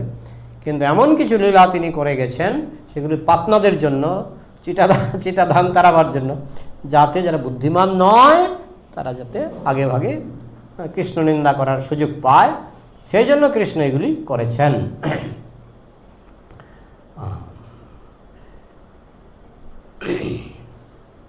Just like sometimes the atheist class of man inquire that if God is the original father, supreme father of everyone, then who is God's father? ওই যে সরাট কথাটাকে প্রভুপাদ ব্যাখ্যা করছেন যে আপনারা বলছেন ভগবান হচ্ছেন পরম পিতা, তার পিতাকে, তো উত্তর হচ্ছে তার পিতা নেই। এটা সব ধর্মে স্বীকার করা হয়েছে, তার পিতা নেই। অনাদির আদির গোবিন্দ, অনাদির মানে তার আদি নেই, আবার তিনি আবার সবার আদি, অনাদির আদি, তার আদি নেই, আবার তিনি সবার আদি, অনাদির আদির গোবিন্দ। এটা সরাট কথাটার এটা একটা অর্থ, অনাদির আদির গোবিন্দ, তার কোনো পিতা নেই। তিনি যশোদামা আনন্দ মহারাজকে পিতারূপে গ্রহণ করে তিনি একটা লীলা করছেন। তিনি বসুদেব এবং দেবকীকে পিতামাতা রূপে গ্রহণ করে তিনি একটা লীলা করছেন, কিন্তু আসলে তার কোনো পিতা নেই। তার পরবর্তী প্রশ্নটা হলো, according to Vedic information the original person is lord Brahma. আমরা তো জানি যে ব্রহ্মাকে সৃষ্টিকর্তা বলা হয়, বিভিন্ন ধর্মে ভগবানকে সৃষ্টিকর্তা বলা হয়, কিন্তু আমাদের সনাতন ধর্মে ভগবানকে সৃষ্টিকর্তা বলা হচ্ছে না। কৃষ্ণ তো তিনি যখন বৃন্দাবনে লীলা করেন, কি সৃষ্টি করেছেন? তিনি গোপীদের সঙ্গে নাচানাচি করেছেন। প্রভুপাদ এক জায়গায় বলেছেন তিনি গোপীদের সঙ্গে এত মেলামেশা করেছেন, কিন্তু গোপীদের একটা সন্তান হয়নি কৃষ্ণ থেকে। আমার কথা নয়, প্রভুপাদের কথা। যদিও এটা দৈহিক মিলন নয়, চিন্ময় মিলন, কিন্তু তবু তো তিনি যেমন দ্বারকায় 56,000 যদুবংশ বলা হয় না, দ্বারকায় কৃষ্ণের সন্তানের অভাব ছিল। প্রত্যেক রানী থেকে 10 জন করে, কমপক্ষে 10 জন করে সন্তান। কিন্তু বৃন্দাবনে কৃষ্ণ গোপীদের সঙ্গে এত নাচানাচি করলেন, বলতে পারেন তার বয়স কম ছিল। আরে বয়স দিয়ে ভগবানের বিচার হয় না। পুতনা রাক্ষসীকে যে তিনি বধ করেছিলেন, তখন তিনি বেবি, কুলের শিশু। যিনি কুলের শিশু হয়ে পুতনা রাক্ষসীর মতো এক মহারাক্ষসীকে বধ করতে পারেন, তার বয়স দিয়ে কোনো, বয়স ছাড়াই তিনি সব কিছু করতে পারেন, বেবি রূপেই তিনি সব কিছু করতে পারেন তিনি চাইলে।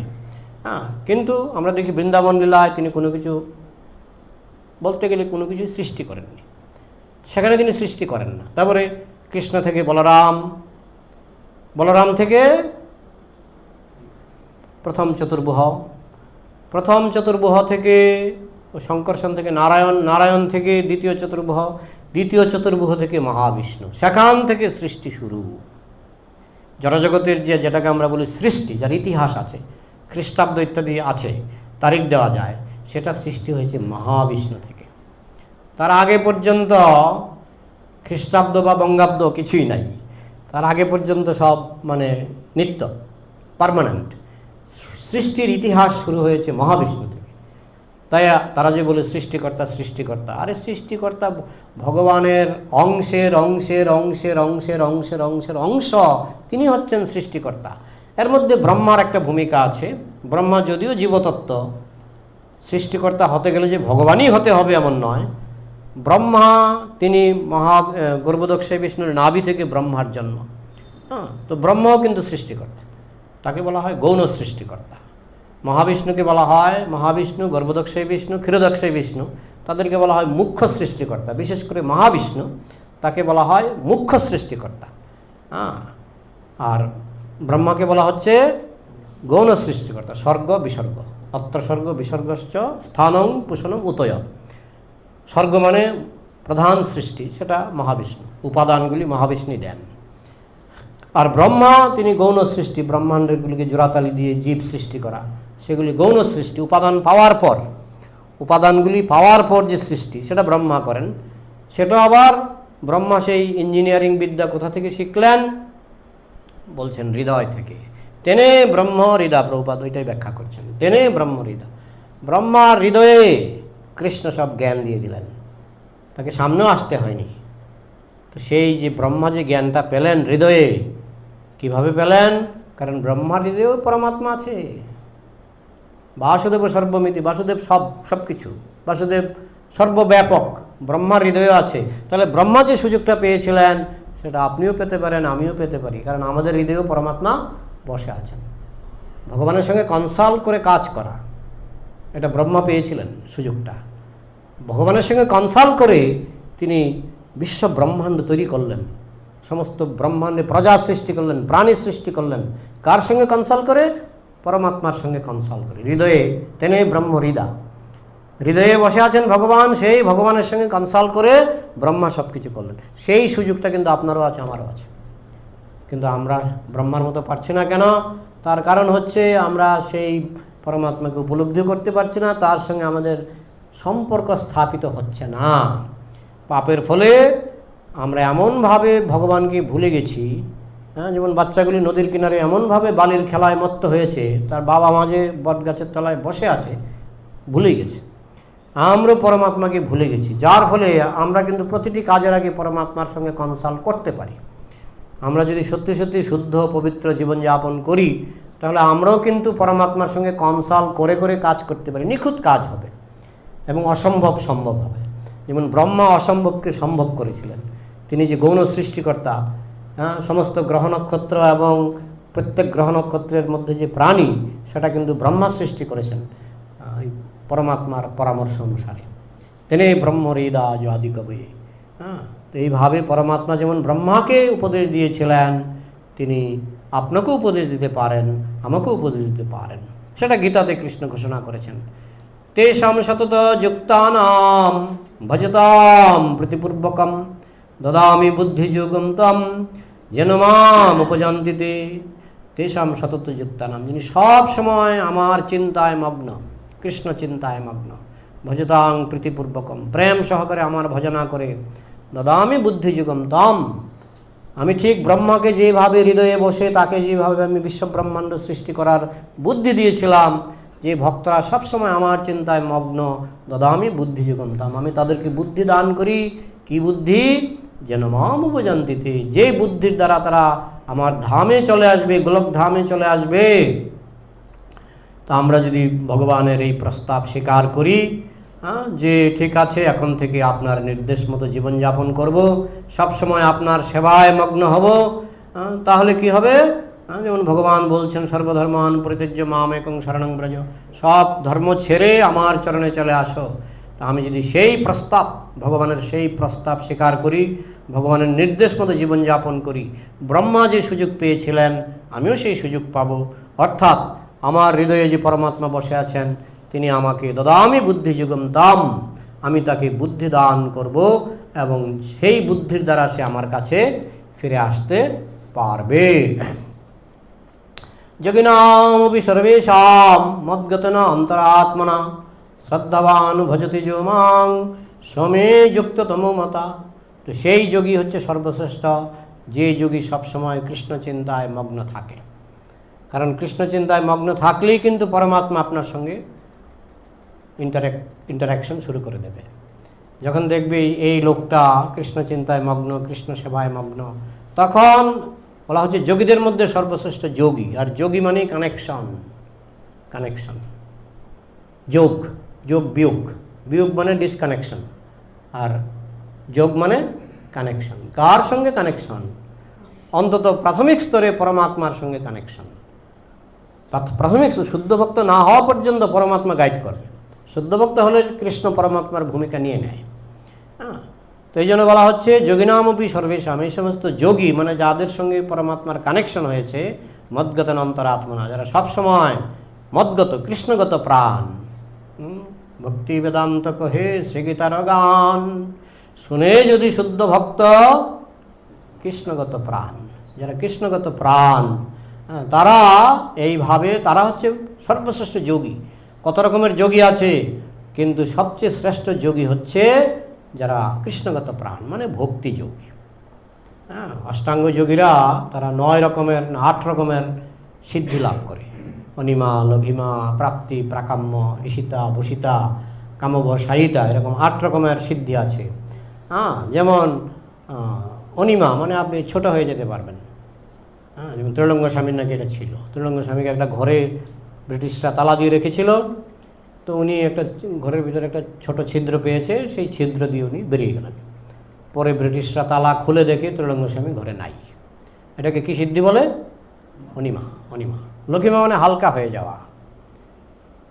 তো কৃষ্ণ ভক্তরা এগুলি পায়। আমি কিছুদিন আগে এই শ্রীমৎ ভক্তির আগম মহারাজের বেশপূজায় গিয়েছিলাম। সেখানে প্রভুপাদের একটা লীলা শুনলাম যে কৃষ্ণ ভক্তরা এগুলি পায়। প্রভুপাদ যখন বোম্বে ছিলেন তখন পালকিতে করে তাকে দর্শনার্থীতে নিয়ে যাওয়া হতো। এটা বৃন্দাবনও হতো। প্রভুপাদ বৃদ্ধ হয়ে গেছিলেন যখন, তাকে পালকিতে করে ওই তার ঘর থেকে পালকিতে করে মন্দিরে নিয়ে যাওয়া হতো। তো যিনি নিয়ে যেতেন তিনি খুব শক্তিশালী, মানে যিনি সবসময় সামনে থাকতেন, খুব স্বাস্থ্য ভালো। প্রভুপাদের যাতে কোনো অসুবিধা না হয়, স্বাস্থ্যবান লোককে দেওয়া হয়েছে। তো উনি যখন তুলতেন প্রভুপাদকে, কোনো দিন খুব ভারী, আবার কোনো দিন খুব হালকা। তো উনি মাঝে মধ্যে ভাবতেন আজকে তো ভারী লাগলো, আবার কালকে দেখলাম খুব হালকা। তো একদিন তুলতে গিয়ে দেখে একেবারে মানে ওই কাঠের আছে না, শোলা আছে না, মানে পাটকাঠি, ওইরকম পালকি সহ হালকা, একদম চট করে তুলে ফেললেন। একটা খটকা লাগলো। তিনি প্রভুপাদের দিকে তাকালেন। প্রভুপাদ বলছেন আজকে আমি হালকা না। প্রভুপাদ জানেন তার ভিতরে এটাকে বলে লঘিমা সিদ্ধি। কি সিদ্ধি? লঘিমা মানে হালকা। তিনি জানেন উনি লঘিমা সিদ্ধি অ্যাপ্লাই করছেন, এবং তিনি বুঝতে পারছেন যে আজকে টের পেয়ে গেছে যে আমি হালকা। আজকে আমি হালকা, তাই না? উনি আর অবাক হয়ে গেলেন, আরে আমার মনের কথা প্রভুপাদ, আমি হালকা বলে আমি একটু ফিরে তাকালাম, প্রভুপাদ বলছেন আজকে আমি হালকা, তাই না? ভক্তদের অষ্টসিদ্ধি হয়, তার জন্য আলাদা করে প্র্যাকটিস করতে হয় না। আর যারা ভগবানকে বাদ দিয়ে প্র্যাকটিস করে, অনেক কত বছর লাগে প্র্যাকটিস করতে, এক একটা সিদ্ধি লাভ করতে নাকি 12 বছর লাগে। তার মানে ওই সিদ্ধি লাভ করতে করতে ওই যারা হিমালয়ে আছে, 500 বছরের পুরনো যোগী, 500 বছর বেঁচে আছে, তারা অনেক সময় এইসব সিদ্ধিগুলি পায়। ভারতবর্ষে নাকি এমন যোগী আছে, সকালে পুরীতে স্নান করে, বিকালে ওই কন্যাকুমারীতে স্নান করে। একই যোগী, তারা এইভাবে ঘুরে ঘুরে বিভিন্ন তীর্থে স্নান করে। কিন্তু শুদ্ধ ভক্তদের এসব আলাদা করে অর্জন করতে হয় না। কৃষ্ণের কৃপায়, কৃষ্ণ চাইলে তারা এই সিদ্ধিগুলি লাভ করতে পারে। কিন্তু শুদ্ধ ভক্তের যেটা সবচেয়ে বড় লাভ, সেটা হচ্ছে কৃষ্ণ প্রেম, ভগবানের প্রতি যে প্রেম। শ্রদ্ধাবান ভজতে যমাং সমী যুক্ততম মাতা। যেই যোগীরা অষ্টসিদ্ধি চায় না, যেই যোগীরা শুধু কৃষ্ণকে শ্রদ্ধা সহকারে ভজনা করতে চায়, সেই যোগী হচ্ছে সর্বশ্রেষ্ঠ।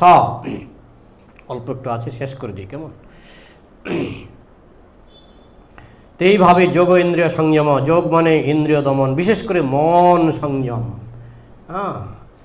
মন যারা সংযম করতে পারে, আর সবচেয়ে কঠিন কাজ, একটা থেকে একটা বলা হয়, একটা থেকে একটা শ্রেষ্ঠ। ইন্দ্রিয়াণি পরান্নাহুর ইন্দ্রিয়ভ্য পরাং মনসস্তু পরা বুদ্ধির য বুদ্ধে পরতস্তু স। দেহ থেকে শ্রেষ্ঠ হচ্ছে ইন্দ্রিয়। ইন্দ্রিয়ানি পরান্নাহুর। ইন্দ্রিয়গুলিকে শ্রেষ্ঠ বলা হয়। কার থেকে শ্রেষ্ঠ? দেহ থেকে শ্রেষ্ঠ। দেহ আছে, ইন্দ্রিয় নাই। একটা লোক দেহ আছে, চোখ নাই, অন্ধ, তাহলে তার দেহের মূল্য আর কতটুকু? দেহ আছে, কানে শোনে না, তাহলে দেহের থেকে শ্রেষ্ঠ হচ্ছে ইন্দ্রিয়। ইন্দ্রিয়ানি পরান্নাহুর, ইন্দ্রিয় পরাং মন। ইন্দ্রিয় থেকে মানে চক্ষু, কর্ণ, নাসিকা, জিহ্বা, ত্বক, তার থেকে শ্রেষ্ঠকে মন।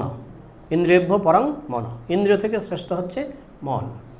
হ্যাঁ, মনসস্তু পরা বুদ্ধির, মনের থেকে শ্রেষ্ঠকে বুদ্ধির। য বুদ্ধি পরতস্তুষ, আর যে বুদ্ধির উপরে তিনি আত্মা, আত্মারও উপরে তিনি পরমাত্মা। এই হচ্ছে মানে লেভেলটা বলা হচ্ছে। তাহলে কন্ট্রোলের ক্ষেত্রে কিন্তু ওইভাবেই হবে। কন্ট্রোলের ক্ষেত্রে আমি কোথায় দাঁড়িয়ে আছি? আমি কি পরমাত্মার লেভেলে দাঁড়িয়ে আছি না আত্মার লেভেলে দাঁড়িয়ে আছি? আমি আত্মা। তাহলে আমি পরমাত্মা থেকে কৃপা ধার করব।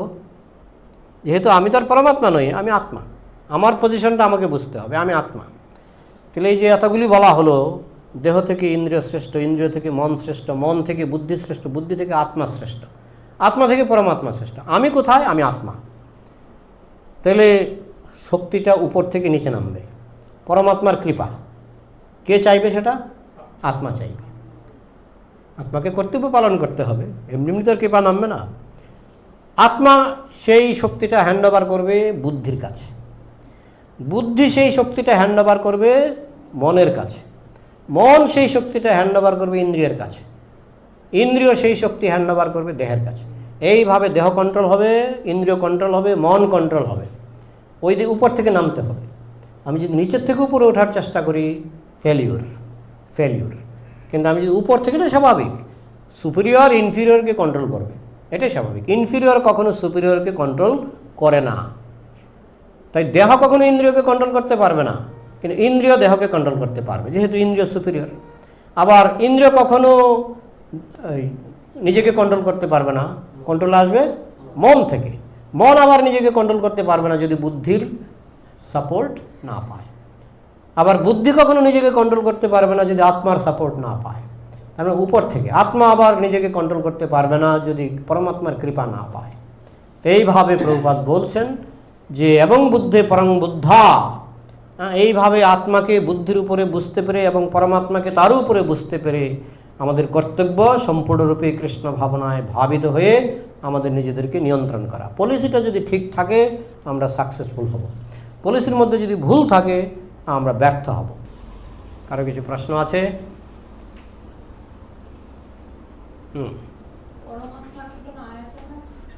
পরমাত্মাকে শাস্ত্রে বলা হয়েছে দশাঙ্গুলম, 10 আঙ্গুল। এখন সেটা চিন্ময় মাপ, সেটা জড়জগতের 10 আঙ্গুল বলে মনে হয় না। পরমাত্মা যেহেতু চিন্ময় স্তরে আছে, বলা হচ্ছে অত্যুত্তিষ্ঠ দশাঙ্গুলম। পরমাত্মা 10 আঙ্গুল। এখন 10 আঙ্গুল মানে আপনি মেপে দেখতে পারো। এখন সেটা তবুও আমি বলবো এটা জড় মাপ নয়, এটা চিন্ময় মানে হৃৎপিণ্ডটা যদি হৃৎপিণ্ডের মধ্যে তিনি আছেন, কিন্তু ওই বাইরের জড় রক্ত মাংসের 10 আঙ্গুল দিয়ে মাপা সম্ভব নয়। তবে তিনি চিন্ময় স্তরে আছেন, তার নিশ্চয়ই একটা চিন্ময় আয়তন আছে, সেটা জড় আয়তনের সঙ্গে তুলনীয় নয়। বোঝা গেল? এখানে একটা জিনিস লাগছে যে শ্রীকৃষ্ণ যে লীলাটা করলেন, ওই লীলার দ্বারা আমরা কি শিক্ষা পাই? যে মানে তার প্রতি যারা এই লীলার দ্বারা যে তাকে যারা ভুল বুঝবে, তারা এই যে আপনি বললেন যে ধানের যেটা ভুয়োটা সেটা তারা বুঝতে পারে না, তো পুনরায় ভগবান কি আবার যারা বুঝতে পারে তাদের শিক্ষা দেওয়ার জন্য হরিনামটা নিয়ে যান তাদের দিকে? হরিনাম তো মহাপ্রভু দিয়েছেন। আর কৃষ্ণ যেটা বলতে চাইছেন যে আনন্দ ছাড়া তোমরা বাঁচতে পারবে না। কৃষ্ণকে বলা হয় আনন্দময় ভাষাত, তিনি হচ্ছেন আনন্দময়, আনন্দ ছাড়া বাঁচতে পারবে না। তো আমি দেখাচ্ছি আনন্দ কী করে করতে হয়। আমি গোপীদের সঙ্গে রাস নাচ করে আমি আনন্দ শিক্ষা দিচ্ছি। তুমি যদি আনন্দ চাও চলে আসো আমার কাছে, এসে আমার সঙ্গে রাস নাচ করো। এটা হচ্ছে কৃষ্ণের শিক্ষা। গোপীরা যেমন কৃষ্ণের সঙ্গে প্রেম বিনিময় করেছে, তোমরাও গোলকধামে আসো, আমার রাস নাচে যোগ দাও, প্রেম বিনিময় করো। সেখানে কি পুরুষ দেহ কি নারী দেহ, সবাই কিন্তু কৃষ্ণ প্রেমে মগ্ন এবং আনন্দটাও সমান।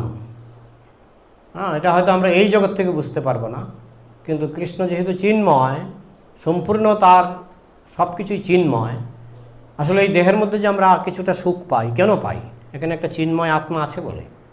চিন্ময় আত্মা না থাকলে যখন মৃত্যু হয়, দেহ থেকে চিন্ময় আত্মাটা চলে যায়, তখন যে আগুনে দেহটা পোড়ানো হয় বা মাটিতে চাপা দেওয়া হয়, তখন না আছে সুখ, না আছে দুঃখ।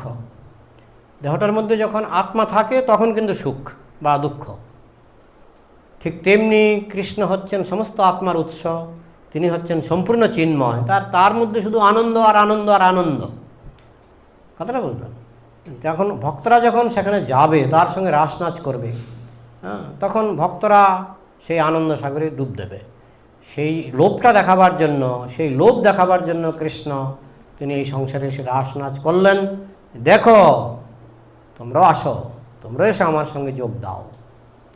সেই লোভে যাতে মানুষ আকৃষ্ট হয়, সেই জন্য কৃষ্ণ এইসব লীলাগুলি করেছেন। তোমরা গোলকে আসো, আমার সঙ্গে এই সমস্ত লীলায় তোমরাও ভাগিদার হতে পারবে। আর না হলে ড্রেনের জল খেতে হবে। একই জিনিস করবে এখানে, তোমরা একই জিনিস করবে, একই রকমের ভোগ বিলাস করার চেষ্টা করবে, কিন্তু ড্রেনের জল। গত সপ্তাহেই শ্রীপাদ হরি সৌরি প্রভু, আপনারা জানেন, প্রভুপাদের শিষ্য, পাঠ করছিলেন। প্রভুপাদকে একজন প্রশ্ন করলেন যে আমাদের জীবনের উদ্দেশ্য কী? প্রভুপাদ বলছেন টু এনজয়। টু এনজয় কী উদ্দেশ্য?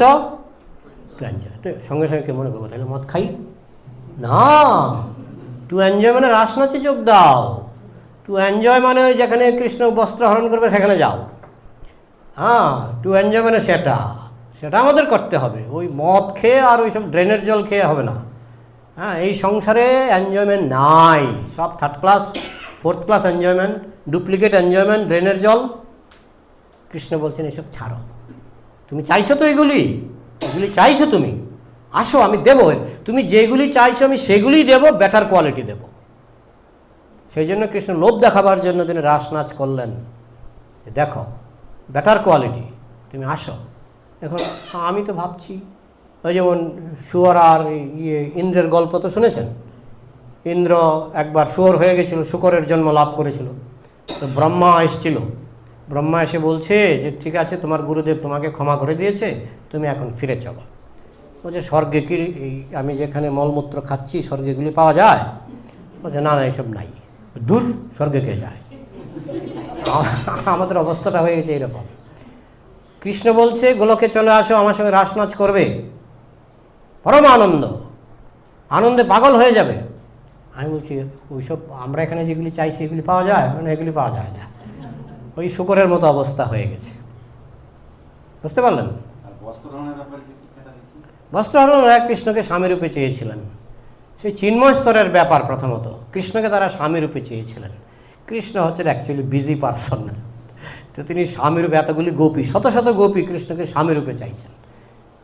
1 মিনিট দেওয়ার সময় মানে কি, কৃষ্ণ যখন কাউকে 1 মিনিট দেবে, কৃষ্ণ কথা ভুলে যান। আপনি এখানেই দেখুন না, আপনি যদি গুরু মহারাজের সঙ্গে দেখা করতে চান, গুরু মহারাজ যদি আপনাকে 10-15 মিনিট সময় দেন, সেই 10-15 মিনিটটা আপনার কাছে কেমন মনে হবে? হ্যাঁ, আর যিনি অনন্ত কোটি গুরুদেবেরও গুরুদেব, অনন্ত কোটি গুরুদেবেরও যিনি হর্তাকর্তা, তার কাছে যদি আপনি গিয়ে 5 মিনিটও একটা সঙ্গ পান, সেটা কীরকম আনন্দ হবে? তো এই সমস্ত গোপীগুলি কৃষ্ণকে স্বামীরূপে 1 মাস ধরে তারা তপস্যা করেছে, কাত্যায়নী ব্রত, যে নন্দগোপের কুমার যেন আমার স্বামী হয়।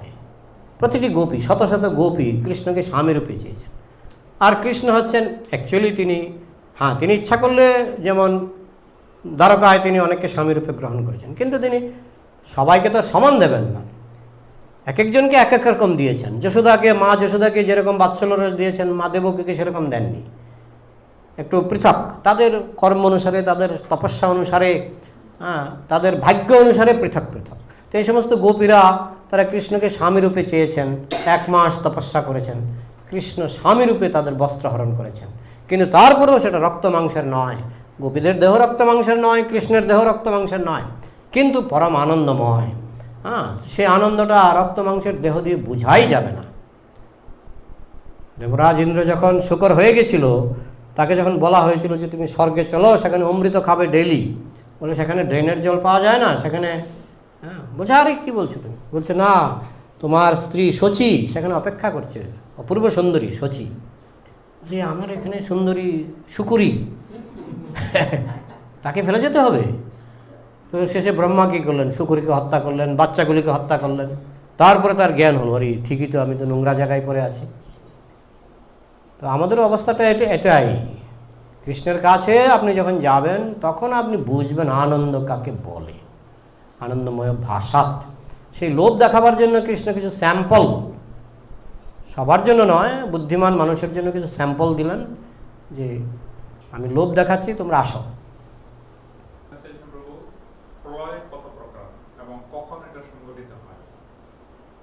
প্রলয় কত প্রকার এবং কখন সংঘটিত হয়? প্রলয় আমি যতটুকু মনে পড়ছে 4 প্রকার।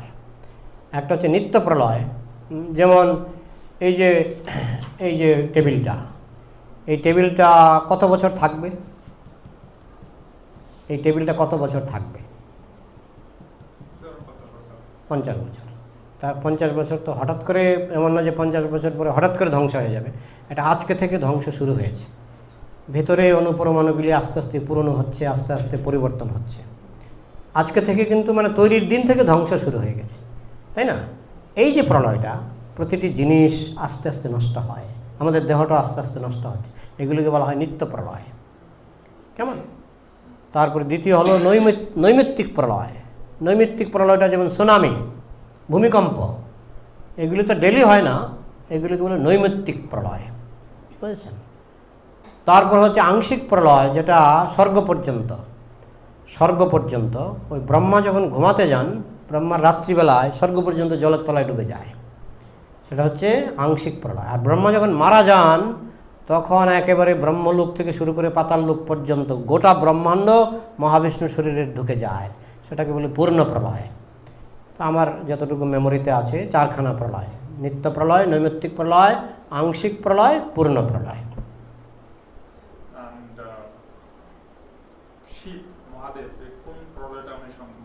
মহাদেব অনেক রকমের মহাদেব আছেন। বলা হয় একাদশ রুদ্র, 11 রকমের রুদ্র শিব আছে। জীবকোটি শিব, সদাশিব, বিভিন্ন রকমের শিব আছে। এখন বিভিন্ন প্রলয়ে বিভিন্ন শিবের ভূমিকা থাকে। এখন প্রধানত আমি যেটুকু বুঝতে পারছি যে আংশিক প্রলয় আর পূর্ণ প্রলয়, এসবে ওদের বিভিন্ন শিবের বিভিন্ন ভূমিকা থাকবে। তাণ্ডব নৃত্য ইত্যাদির মাধ্যমে আগুন জ্বালিয়ে দেওয়া, আসলে সবই টিমের কাজ। একটা কাজ যেমন আমাদের সংসারেই দেখুন না, একটা কাজ যখন হয় একটা টিম কাজ করে। টিম, প্রলয় বলুন, সৃষ্টি বলুন, সব কিছুর মধ্যে কিন্তু টিম জড়িত, টিম আছে। তো শিব হচ্ছে সেই টিমের একটা অংশ। সেই টিমের মধ্যে শিব আছেন। সেই টিমের মধ্যে যে গর্ভদগ্ধ সমুদ্রে শুয়ে আছেন যে অনন্ত শেষ নাগ, অনন্ত শেষ নাগের মুখ থেকে তখন আগুন বেরোয়, প্রলয়ের আগে আগুন বেরোয়। আবার শিব তাণ্ডব নৃত্য করে চারিদিকে আগুন ছড়িয়ে দেন। শিবের তাণ্ডব নৃত্য, ভূমিকম্প হয়। তো তারা এই টিমের অন্তর্ভুক্ত, বোঝা গেল?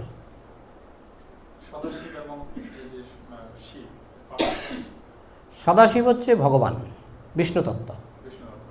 আর মানে কৈলাসে যে শিব আছে ওনাকে বলা হয় শিবতত্ত্ব। সদাশিবের 60 কলা, শিবতত্ত্বের 55 কলা।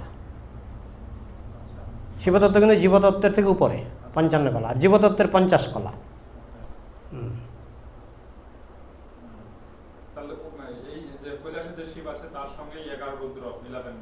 তারই বিস্তার।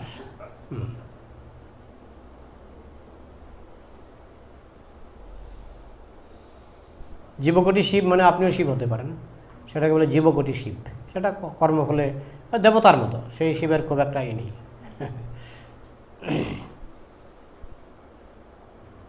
তাহলে এখানে সমাপ্ত করছি। ডাক্তারবাবু কিছু বলবেন? হরে কৃষ্ণ। গ্রন্থরাজ শ্রীমদ্ ভাগবতম কি, সমবেত বৈষ্ণব ভক্তবৃন্দ কি, নিতাই গৌর প্রেমানন্দে। হরি হরি।